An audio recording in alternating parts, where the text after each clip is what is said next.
जय हिंद बच्चों, इस समय आप लोग महामना इंस्टीट्यूट के यूट्यूब चैनल से जुड़े हुए हैं और इस चैनल में मैं आप सबका स्वागत करता हूं। आज हम लोग class 9th physics Hindi medium NCERT book के 12 चैप्टर ध्वनि यानी साउंड के हम लोग इंटेस्ट क्वेश्चंस को देख रहे हैं, अंतःपृष्ठीय क्वेश्चंस को देख रहे हैं और हम शुरू करने जा रहे हैं। आप सभी लोग बुक खोल लीजिए और देखें, आप लोग पेज 182 पर एक क्वेश्चन है, केवल इस क्वेश्चन को पहले देखते हैं। और देखिए, पहला क्वेश्चन आपको दिया हुआ है कि किसी माध्यम में ध्वनि द्वारा उत्पन्न विक्षोभ आपके कानों तक कैसे पहुंचता है। ये आपसे पूछा जा रहा है कि अगर किसी माध्यम में ध्वनि द्वारा जो विक्षोभ उत्पन्न होता है वह हम लोगों के कानों द्वारा कैसे पहुंचता है। तो जानते हैं क्या होता है, जब कहीं ध्वनि उत्पन्न होता है ना, तो जहां ध्वनि उत्पन्न होता है वहां आसपास का जो माध्यम होता है, उस माध्यम में उपस्थित जो माध्यम के कण होते हैं वो कंपन करने लगते हैं, ऐसे कंपन करने लगते हैं। तो जब कंपन करने लगते हैं तो उनके वजह से अब वो कंपन करने के बाद जो अपने नजदीक वाले माध्यम के जो कण होते हैं ना, वो उसको कंपन करने लगते हैं। जैसे यहाँ पर के जो कण हैं ये पहले ये कंपन करते हैं, तो इनके कंपन करने से इसके बाद वाले जो माध्यम के कण होते हैं वो कंपन करने लगते हैं और यहाँ वाले कण रुक जाते हैं। जो शुरू में सबसे पहले माध्यम के कण कंपन करना शुरू किए थे, वो पहले कंपन करके रुक जाते हैं और उसके बाद उसके बगल वाले जो कण होते हैं वो कंपन करने लगते हैं। और फिर अब ये रुक जाते हैं तो उसके बाद वाले जो कण होते हैं वो कंपन करने लगते हैं। और इस तरह से कंपन करते करते जब तक ये विक्षोभ हमारे कान तक नहीं पहुंच जाता है, तब तक माध्यम के कण जो होते हैं कंपन करते रहते हैं। ये याद रखे रहिएगा कि माध्यम के कण हमारे कान तक नहीं आते हैं। जब ध्वनि होती है तो पहले माध्यम के कण कंपन करेंगे और ये शांत हो जाएंगे, इसके बाद वाले जो कण होंगे वो कंपन करेंगे फिर शांत हो जाएंगे, फिर उसके बाद वाले जो कण होते हैं वो कंपन करते हैं फिर शांत हो जाते हैं। और इस तरह से कंपन करते करते जब तक ध्वनि हमारे कान तक नहीं पहुंचती है तब तक ये माध्यम के कण ऐसे ही कंपन करते रहते हैं। तो इस प्रकार माध्यम में ध्वनि द्वारा जो विक्षोभ उत्पन्न होता है वह विक्षोभ हमारे कानों तक पहुंचता है। क्लियर हो गया, समझ गए आप लोग? चलिए, अब इसके बाद जो है पेज 182 पर ही कुछ और प्रश्न अलग से दिए गए हैं। उसमें क्वेश्चन नंबर 1 दिया गया है, इसको देखिए क्या कहा गया है। आपके विद्यालय की घंटी ध्वनि कैसे उत्पन्न करती है। तो जानते हैं क्या होता है, जो घंटी होती है वो मिश्र धातु की बनी होती है। मिश्र धातु का मतलब कई धातुओं का मिक्सचर होता है, मिश्र धातु की बनी होती है। अब जब हथौड़े से उस पर पीटा जाता है तो पीटने से होता यह है कि घंटी में कंपन उत्पन्न होता है और जब घंटी कांपती है तो उसके कांपने से माध्यम के जो कण होते हैं, माध्यम के कण जो है कांपने लगते हैं, जिनके वजह से वायुमंडल में दाब का अंतर उत्पन्न हो जाता है, दाबांतर उत्पन्न हो जाता है और वही दाबांतर जो होता है वो ध्वनि में उत्पन्न हो जाता है और इस प्रकार घंटी की ध्वनि हम लोगों को सुनाई देने लगती है। तो ये वजह होता है घंटी बजाने पर, इसीलिए आवाज देती है। अब इसके बाद जो है दूसरा प्रश्न है कि ध्वनि तरंगों को यांत्रिक तरंगे क्यों कहते हैं। तो एक बात आप ध्यान से समझ लीजिए, वे तरंगे जो अपने साथ एक स्थान से दूसरे स्थान तक ऊर्जा लेकर के जाती हैं, उन्हीं तरंगों को हम यांत्रिक तरंगे कहते हैं। तो ध्वनि के अंदर जो होती है बहुत ज्यादा ऊर्जा होती है। देखते हैं आपके सामने अगर बहुत तीव्र ध्वनि उत्पन्न कर दी जाती है हैं तो आप एकदम बेचैन हो जाते हैं।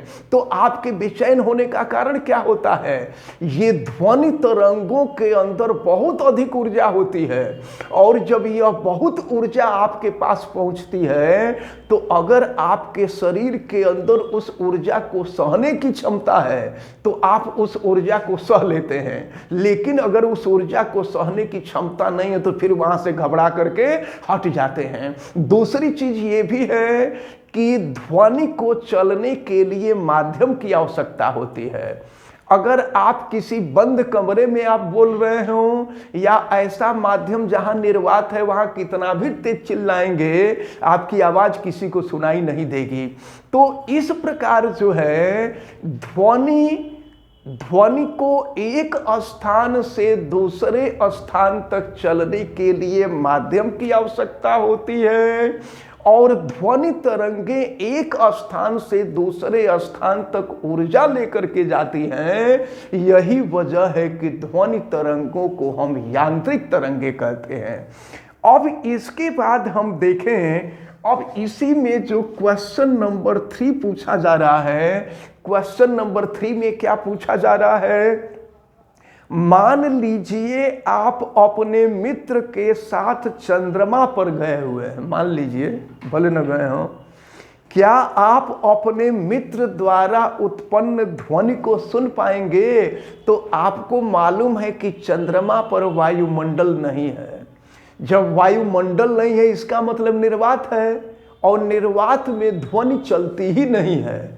तो अपने मित्र के कान के नजदीक भी जाकर के खूब चिल्ला चिल्ला करके बोलेंगे तो आपके मित्र को आवाज सुनाई नहीं देगी। यानी चंद्रमा पर अगर जाकर के आप बोलते हैं तो आपके मित्र को आपकी आवाज सुनाई नहीं देगी।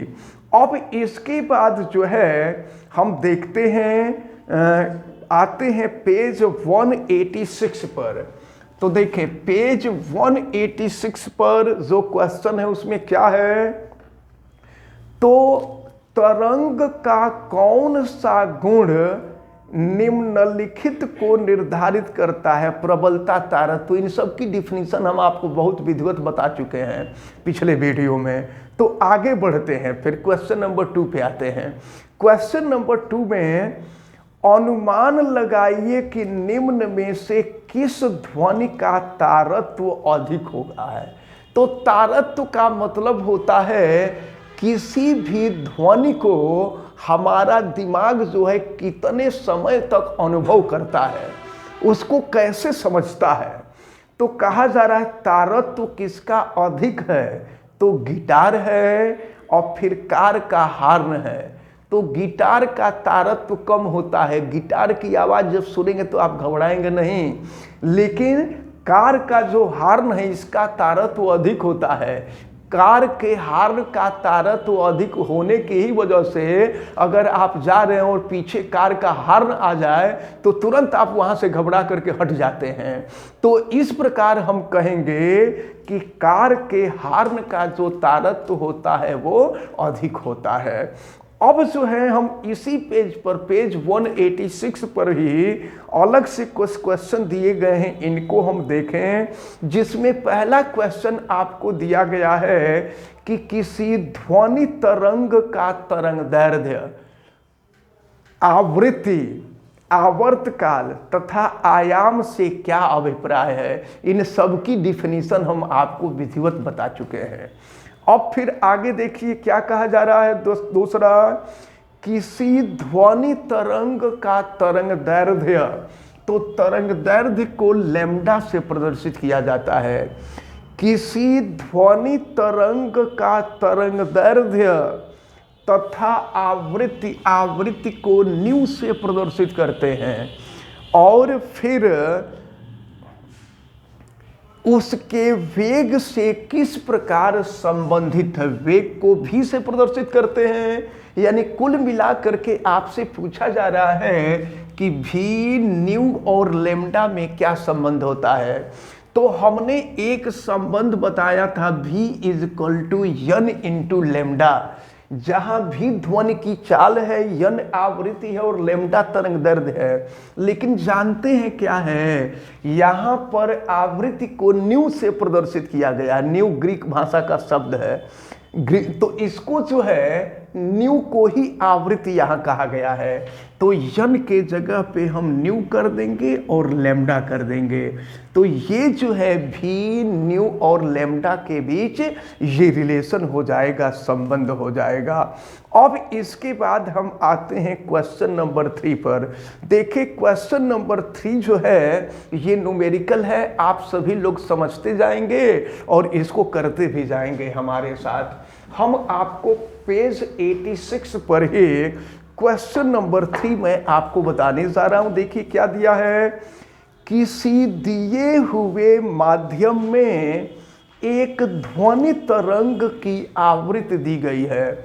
आवृत्ति को हम लोग न्यू से प्रदर्शित कर रहे थे और न्यू की जो वैल्यू आपको दी गई है 220 हर्ट्ज दी गई है। किसी दिए हुए माध्यम में एक ध्वनि तरंग की आवृत्ति 220 हर्ट्ज है तथा वेग भी होता है। वेग भी की वैल्यू आपको दी गई है 440 मीटर पर सेकेंड। तो इस तरंग के तरंग दैर्ध्य की गणना कीजिए। तरंग का तरंग दैर्ध्य यानी लैम्डा की गणना करने के लिए कहा जा रहा है। तो देखिए अभी हमने आपको बताया कि v is equal to nu into lambda होता है और आपसे लैम्डा की वैल्यू ज्ञात करने के लिए कहा जा रहा है। तो देखिए लैम्डा की वैल्यू निकालेंगे तो v अपान न्यू हो जाएगा और फिर देखिए न्यू इधर आ गया, v अपान न्यू हो गया। तो v की जो वैल्यू है 440 और न्यू की जो वैल्यू है 220, कटा दीजिए, 0 से 0 कटा दीजिए, 22 दूना 44 हो जाएगा। तो ये हो जाएगा आपका 2। तो तरंग दैर्ध्य लैम्डा जो होगा वो 2 मीटर हो जाएगा। तो इस प्रकार इस क्वेश्चन का आंसर हम लोगों को मालूम हो गया। क्लियर हुआ आप सबको? चलिए ठीक है, अब हम आगे बढ़ते हैं और देखते हैं इसके बाद जो क्वेश्चन दिया हुआ है यह भी न्यूमेरिकल ही है। क्वेश्चन नंबर 4 जो दिया है ये भी आंकिक प्रश्न है, इसको भी हम सॉल्व करते हैं और इसको हम इरेज कर देते हैं। देखते हैं नेक्स्ट क्वेश्चन को। नेक्स्ट क्वेश्चन में दिया है किसी ध्वनि स्रोत से 450 मीटर दूरी पर बैठा हुआ कोई व्यक्ति 500 हर्ट्ज दूरी दिया हुआ है। दूरी को हम जो है यल से रिप्रेजेंट कर दे रहे हैं और दूरी दिया हुआ है 450 मीटर, 450 मीटर दिया हुआ है। किसी ध्वनि स्रोत से 450 मीटर दूरी पर बैठा कोई मनुष्य 500 हर्ट्ज 500 हर्ट्ज की ध्वनि को सुनता है। ये आवृत्ति दी गई है और यह आवृत्ति दी गई है 500 हर्ट्ज की ध्वनि सुनता है। स्रोत से मनुष्य के पास तक पहुंचने वाले 2 क्रमागत संपीड़नों में कितना समय लगेगा? 2 क्रमागत संपीड़न के बीच का समय। तो 2 क्रमागत संपीड़न के बीच के समय को हम आवर्तकाल कहते हैं। आवर्तकाल आपसे पूछा जा रहा है और आवर्तकाल जो होता है यह आवृत्ति का व्युत्क्रम होता है, यानी ये होता है 1/न्यू होता है। आवर्तकाल बराबर 1/में आवृत्ति होता है। तो देखिए अब क्या है, 1/में ये हो गया आपका 500। अब इसको अगर हमको सॉल्व करना है तो देखिए हम 1000 से गुणा कर दे रहे हैं और 1000 से भाग कर दे रहे हैं। अब देखिए हम क्या करेंगे, तो 500 से अगर इसको कटा दें तो 500 दूना 1000 हो जाएगा। अब 2 में 1000 से भाग दे दीजिए तो ये 0.002 हो जाएगा, इतना सेकंड हो जाएगा। तो यही आपसे पूछा जा रहा था कि 2 क्रमागत संपीड़नों में कितना समय अंतराल होगा, तो यह अंतराल जो है 0.02 सेकंड का होगा। अब देखिए फिर क्या है आपसे, अब पेज 187 पे एक प्रश्न दिया है। इस प्रश्न को समझ लीजिए, दिया है ध्वनि की प्रबलता और तीव्रता में अंतर। इसको भी हम आपको बता चुके हैं, समझा चुके हैं। तो अब जो है आगे देखना है। अब आते हैं पेज 188 पर। 188 पर प्रश्न आपको क्या दिया है, इसको हम लोग देखेंगे। यहाँ दिया है वायु, जल या लोहे में किस माध्यम में ध्वनि सबसे तेज चलता है। तो हमने आपको बताया था कि ठोस में ध्वनि की चाल सबसे अधिक होती है, द्रव में ध्वनि की चाल उससे कम होती है और गैस में ध्वनि की चाल सबसे कम होती है। तो वायु का मतलब गैस, जल का मतलब द्रव और लोहा का मतलब ठोस। तो किसमें ध्वनि की चाल सबसे अधिक होगी, लोहे में होगी, ठीक ना। तो याद रखे रहिएगा, लोहे में ध्वनि की चाल सबसे अधिक होगी।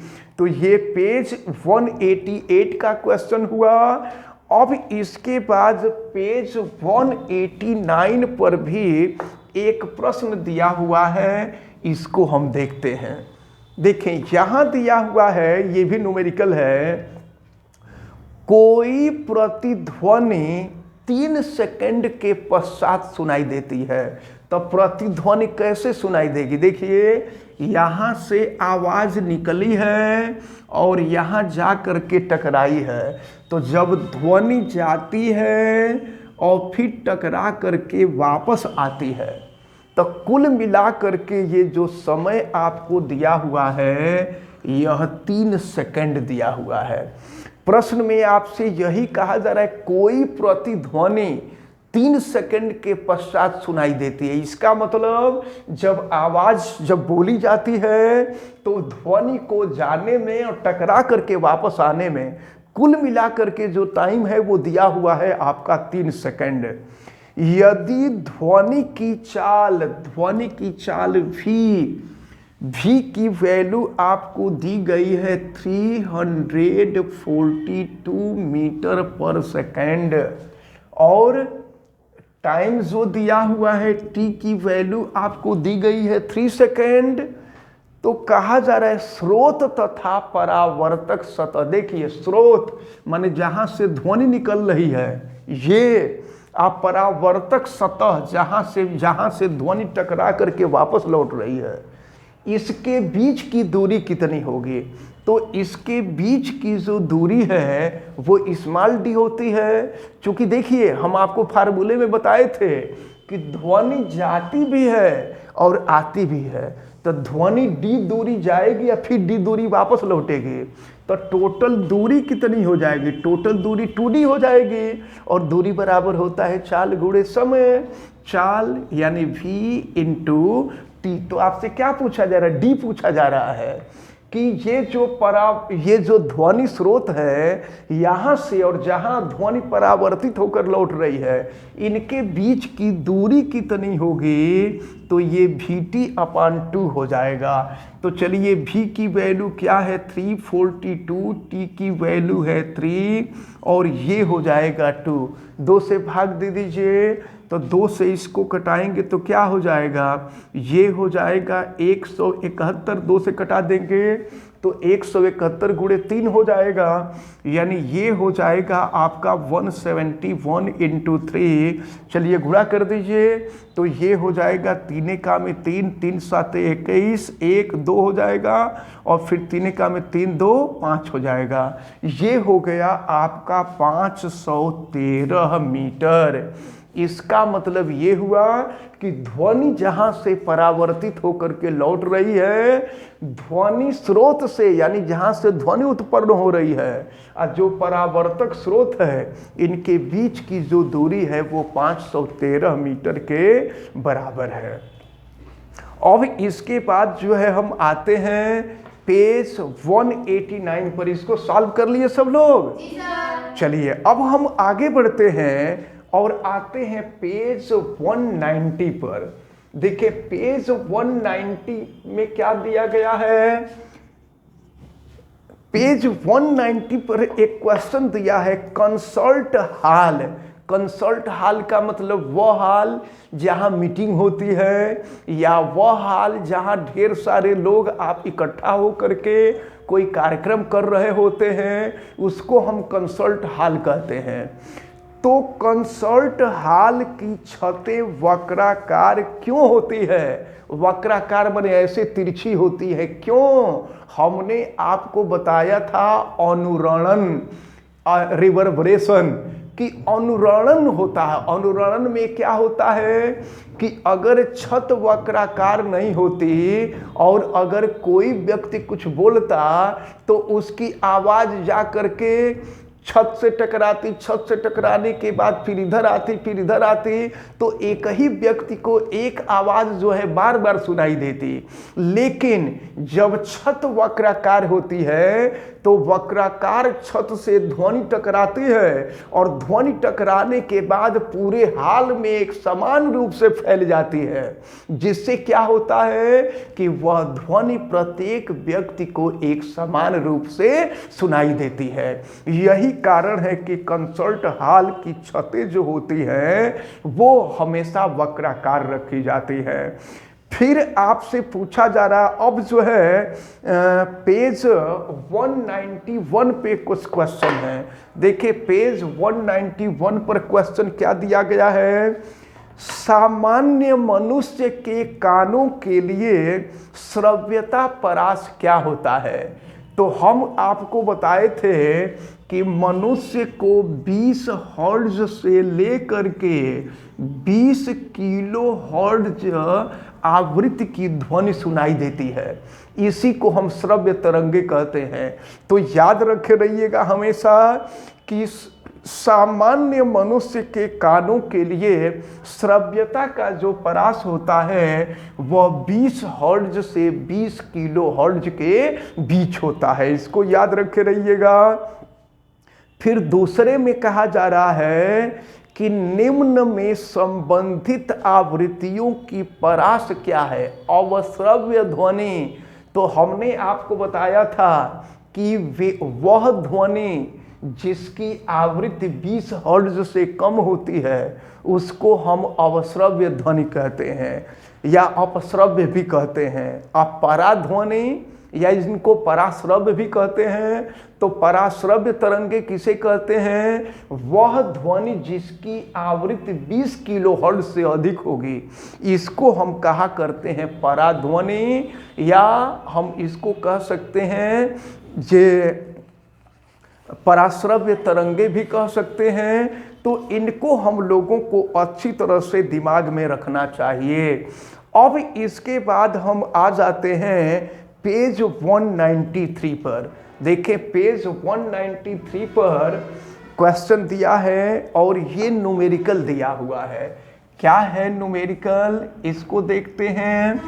दिया हुआ है कि एक पनडुब्बी सोनार स्पंद उत्सर्जित करती है। स्पंद माने ध्वनि उत्पन्न करती है। और सोनार के बारे में हमने आपको बताया ही था कि इसका फुल फॉर्म जो होता है साउंड नेविगेशन एंड रेंजिंग होता है। तो अब देखें, एक पनडुब्बी सोनार स्पंद उत्सर्जित करती है जो पानी के अंदर एक खड़ी चट्टान से टकराकर 1.02 सेकेंड के पश्चात वापस लौटता है। यानी ध्वनि को जाने और टकरा करके वापस आने में टोटल जो टाइम दिया हुआ है, यह टोटल टाइम आपको दिया है 1.02 सेकेंड दिया हुआ है। यदि खारे पानी में ध्वनि की चाल आपको दिया हुआ है, ये दिया है 1531 मीटर प्रति सेकंड। तो कहा जा रहा है तो चट्टान की दूरी ज्ञात कीजिए, तो फार्मूला वही लगेगा। ध्वनि जाएगी तो अगर जाने में d दूरी तय करती है तो वापस आने में भी d दूरी तय करेगी, तो कुल मिलाकर के दूरी हो जाएगी 2d। और फिर दूरी बराबर होता है चाल गुणे समय। तो आपसे पूछा जा रहा है कितनी दूरी है, दूरी पूछी जा रही है, यानी d का मान पूछा जा रहा है, तो v इंटू t/2 हो जाएगा। रख लेते हैं हम यहाँ पर सारी वैल्यूज और रख करके देखते हैं। फिर d is equal to v की वैल्यू जो है 1531 दिया है और t का मान आपको 1.02 दिया है और नीचे है 2 से डिवाइड कर दीजिए तो 2 5 10 हो जाएगा और फिर 2 1 में 2 हो जाएगा, यानी 0.51 हो जाएगा। 2 से इसको कटाएंगे तो फिर d बराबर हो जाएगा 1531 और गुणे 0.51। इसका गुणा कर लीजिएगा।